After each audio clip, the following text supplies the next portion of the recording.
Okay, now we're back, all right? So now we're gonna step into the meat of this whole thing, all right?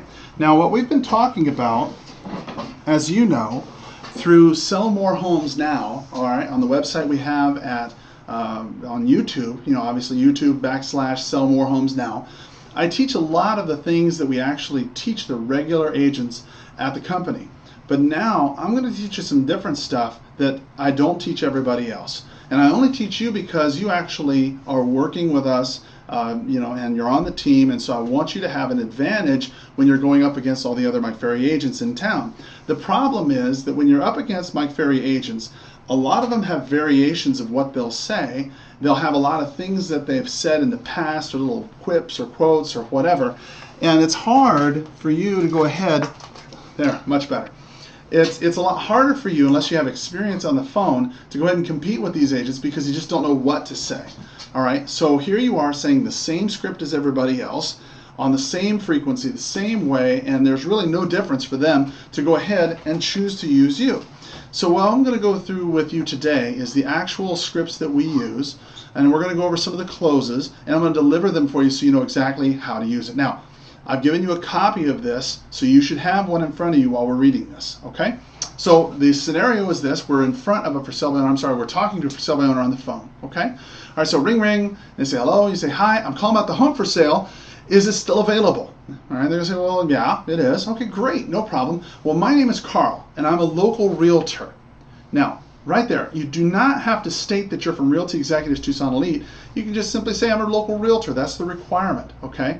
Now, if you get, the reason why you want to say it this way is because if they say, well, hi, my name's Carl from Realty Executives, they're gonna say, oh my God, I've had 5 people call me from Realty Executives already, all right? Sheesh, that's a bad way to start the call, all right? And it immediately can cause a problem. So why not avoid the problem to begin with and just simply say, hey, I'm a local realtor, okay? Makes it simple. Next, I'm wondering if you're cooperating with agents who would bring you by a buyer, okay? Now, most of the time they're gonna say yes because they know that realtors have the buyers. Most of the time they're savvy enough to know that if you bring a buyer by your home, it's gonna be 3% or whatever percent. And if they bring it by a listed property, it's going to be about the same amount. So they figure, hey, we'll be competitive. We'll go ahead and offer out 3%. Most of the time, they're going to say, yeah, that's cool, no problem. All right. If they are unclear or unsure about what that really means, then you just explain it to them a little bit by saying, well, if I bring a buyer by, would you pay some kind of commission? All right. If they're not sure what cooperating means, or they think that it means list, just reiterate to them, say, hey, no, I don't want to list the home, okay? Basically what I'm talking about here is if I bring a buyer by, would you be willing to pay some form of commission? Oh, yeah, sure, no problem, okay. And by the way, I'm sorry, my name again is Carl. What was your name? Okay, well, my name's Bill. Okay, hey, Bill, no problem. So the reason why I'm calling is it's important for me to know about all the inventory on the homes for sale, so I have you on the list of available properties, all right? May I ask what your current asking price is? And then they're going to tell you, okay? Now, it's important that you establish some authority here and a little bit of doubt on their part, okay? So they're going to say, well, we have our home listed at $150,000. Bob, how did you come to that price? Now, right when you say it that way, Bob, how did you come to that price? Get that little face scrunch, and you're like, how did you come to that price?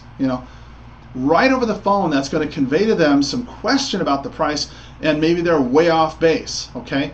You're not going to insult them, all right? If you say, Bob, what's wrong with your price? Bob, what are you thinking? Something like that, that's different. But if you say, Bob, how do you come to that price?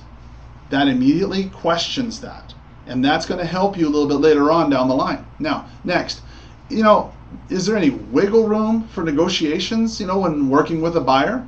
Now remember, you're talking their language. They don't want to talk about listing their home. They want to talk about buyers. And when you start talking about wiggle room and price and negotiating with a buyer, that's the information that they want to know, and that's stuff that they want to talk about. So now you're immediately talking their language, you're immediately getting their attention, and now you're going to be able to go ahead and establish rapport very quickly here, okay? Now, Bob, or whatever, is the property currently rented? Or is it vacant, or are you just living there, or tell me about that, okay? They're going to tell you the situation. Why this is important is so that you can go ahead and discern how motivated they are. Well, if it's rented out, okay, and they're making positive cash flow on it, they may not be all that motivated to sell, because what's the point? I mean, it's not costing them anything. But if on the other hand it's a vacant property, it's been vacant for 6 months and they can't sell it, that might be a little bit more motivation. If they're living in the property, then you're going to want to know where they're going to go when they do sell, right? So let me ask you, if you could sell this home, okay, well, where are you going next? All right. And that's a valid question, because the thing is, if they ask you, well, what difference does it make? Well, because I don't want to make you homeless. You know, if I got a buyer who wants to buy your home, all right, then they're definitely going to want to move in, and I need to know that you've got a place to go, and I'm not going to make you homeless. So I can't imagine, when I'm looking at the place, it looks great. Where are you going to go when you do sell? Okay, well, we're going to go to Tuscaloosa, Alabama. Wow, that's cool. So what brings you to Tuscaloosa? Now you're getting excited about what they're saying, and you're paying attention to where they're going. Okay, this is important to know. You want to make a mental note of where they're going. Keep this in the back of your head. All right, next, you know, in a perfect world, how soon did you have to sell this home and be in Tuscaloosa? You know, in a perfect world. Well, hell's bells, I'd like to be there by March or April or May or June or whatever, okay?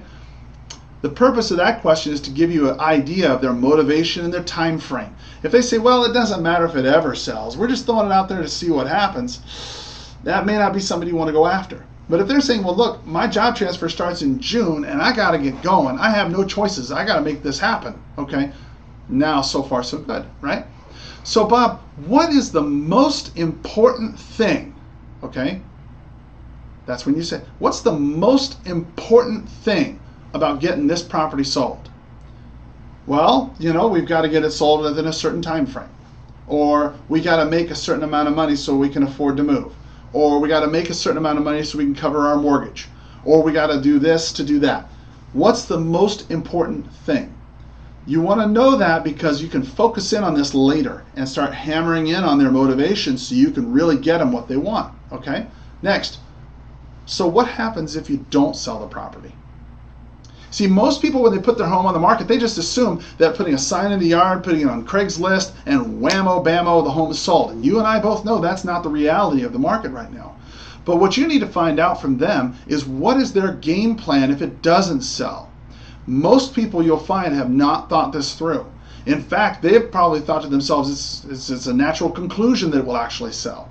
But when you look at the actual multiple listing statistics, you'll find out that less than 40%, just a little bit more than 40% don't sell, okay? And it's not so good. It's not so good odds, okay? Just having on the multiple listing service alone doesn't guarantee it'll sell. So being a for sale by owner makes it even worse, all right? So anyway, here we are with that. Next, you know, I'm curious, why did you decide to sell it yourself rather than to, you know, I don't know, hire a professional? Well, we've decided to save the commission and this and that and the other. That's usually what they'll say. Okay, no problem.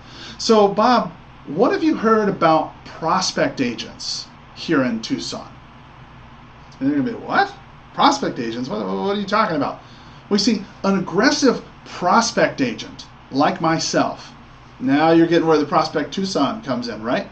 An aggressive prospect agent like myself normally can net for sale by owners anywhere between $10,000 to $15,000 more than they could on their own. So let me ask you, which days work better for you? Monday or Tuesday at 4, okay? So we can just look, it's important you put that, just look at how we can put more money in your pocket, okay? Now, be aware, right from the beginning, they're going to say, nah, it's okay, you know, we don't want to do that. Just, you know, give us a call back in a month or whatever, right? That's what they're going to say. They're going to push you off. Don't be dissuaded. That's perfectly normal. Everything's perfect. That's exactly where you want them to be, because that's exactly what they're going to say, all right? So far, so good. Great, no problem. If they ask you about it and they start saying, well, how in the world are you going to do that, okay? Then go down to FSBO 101. All right, you'll see down there in the next part of the script, you'll see where it says, so see, as I understand this, saving money, this is why you're selling the home by owner, is so you can save that other 3%. Is that true? Yes, it's true. Okay, great. So saving money, all right, is absolutely the most important thing. Is that correct? Oh yeah, absolutely. Okay. Well, as a professional, okay, all right, if I can get your home sold for more money, looking at how that makes sense and how I can get you more money now, okay, I mean, that's not unreasonable, is it? Right? So when's a better time, Monday or Tuesday at 4, okay? Now, that's not unreasonable. All right, that's a great statement, because that's called a pre-close. When you say that's not unreasonable, all right, really what you're saying to them is that if you disagree with this, then you're being unreasonable. Okay, you get the drift here? So you're saying, well, I mean, finding out really how we can make you more money and how that would make sense, okay, I mean, that's not unreasonable, is it? Of course it's not unreasonable. On its face, if you look at the statement, finding out how I can make more money for my property in less time, do it now, I mean, that's not unreasonable. An unreasonable person is going to be like, no, I don't want to learn how to make more money. No, I don't want my money now. No, I don't want to learn how to save more money. I mean, that's unreasonable. So when you say, I mean, that's not unreasonable, is it? Right? That is a perfect intro. When's a better time for us to get together? Monday or Tuesday at 4? Okay? Great. So, now, let's go ahead and stop right here, and in the next video, I'm going to show you how to close on some of these. I'm going to show you some powerful closes that you can use on for sale by owners as well as expired listings, okay? And these closes will go hand in hand with this FSBO script right here that you can also modify with expired listings as well. Hope that's powerful. You go out there and get on the phone and make a lot of money. Take care.